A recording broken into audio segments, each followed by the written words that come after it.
कोणाच्या पाठीमागे बोलू ना, बोलू, वेळ पडल्यावर बोलू. जेनजी कोणाच्या पाठीमागे? हे बघा जेनजी जो आहे, या जेनजीला आपल्याला संविधानाप्रती योग्य भूमिका आणि त्यांना योग्य पद्धतीने कन्व्हिन्स करावं लागेल जेनजीला. त्यामुळं हे बघा, जेनजी आहे का? आहे. डिजिटल मीडियाचा प्रभाव आहे का? आहे. त्यांनी इश्यू बेस्ड काम केलं का? आंदोलन उभं केलं का? केलं. पण श्रेय कुणाला द्यायचं नक्की? श्रेयाच्या या लढाईमध्ये जर त्यांच्या मारामाऱ्या लागल्या असतील तर मला वाटतं हे फक्त जेनजीचा हा विजय होता, विद्यार्थ्यांचा हा विजय होता. शैक्षणिक मागण्यांना जर अभिजित तिपकेनं मनोज जरांगेंचे पाठिंबा दिला आणि जर कदाचित तुम्ही एखादी शैक्षणिक मागणी केली आणि जर त्याला अभिजित तिपकेने पुन्हा पाठिंबा दिला तर जरांगेंची जी काही बेकायदा मागणी आहे, या बेकायदा मागणीला आम्ही पहिल्या दिवसापासून विरोध करतोय, आजही करतोय, उद्याही करत राहू. त्यांनी एक कायदेशीर, अरे आजच ते भानुसे नावाचे व्यक्ती बघा, मी एक महाराष्ट्रातल्या तमाम सगळ्या विचारवंतांना, पॉलिटिशियन्सला मी विनंती करेन, बीजी कोळसे पाटलांना बोलवा, पुरुषोत्तम खेडेकरांना बोलवा, प्रवीण गायकवाडांना बोलवा, भातुसेंना बोलवा, त्या पाटलांना सगळ्यांना बोलवा.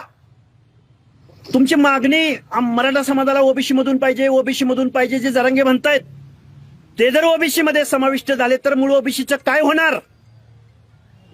ते टिकणार का या स्पर्धेत? त्यांचं काय वाटोळ झालंय? या भूमिकेवरती कोळसे पाटलांनी व्यक्त व्हावं, पुरुषोत्तम खेडेकरांनी व्यक्त व्हावं, प्रवीण गायकवाडांनी व्यक्त व्हावं, शरदचंद्रजी पवारांनी व्यक्त व्हावं. व्यक्त होण्याच्या ऐवजी सरकारच ही निर्णय घेते. सरकार बेकायदा निर्णय घेतोय. मी सांगितलं ना तुम्हाला. मी बघा पत्रकार बांधवांनो, मी जाहीररित्या मी 2 सप्टेंबरचा JR फाडलाय राजे हो. पहिल्या दिवसापासून मी विरोध करतोय. तुम्ही सरकार कुणाच्या दबावाखाली आहे? मग सरकार कुणाच्या दबावाखाली आहे? कायदेशीर निर्णय घेत असं म्हणताय, मग सरकारवर दबाव आहे असं म्हणावं लागेल किंवा मग सरकार कुणाच्या दबावाखाली? मनोज जरांगेंनी एक आंदोलनाची घोषणा केली. अरे ते मागचं आंदोलन त्यांनी सकाळी आंदोलन सुरू केलं आणि संध्याकाळपर्यंत सरकारचं डेलिगेशन तिथं गेलं. नाही एवढं काय का झुकतंय सरकार एवढं? किंवा काय मग तुमचं असं म्हणणं बेकायदेशीर घेतंय तर सरकार काय ऐकतंय? मग म्हणजे तुम्हाला असं म्हणायचं आहे का, जो झुंडशाही दाखवू शकतो, जो पब्लिकचा रेटा दाखवू शकतो, त्याच्या बाजूने सरकार निर्णय घेत आहे? मग सर्वसामान्य माणूस, थांबा 1 मिनिट, विजय एनटी मधला मायक्रो घटक आहे, एक समाज, कुंभार समाजाचा माणूस आहे, तो सरकारवर प्रभाव टाकू शकत नाही, तो बॅलेटमध्ये न्यूसेन्स क्रिएट करू शकत नाही, म्हणजे त्याचे हक्क अधिकार काढून घ्यायचे. याला कसं आव्हान देणार तुम्ही? याला आव्हान असं आहे, आम्ही न्यायाची लढाई लढतोय.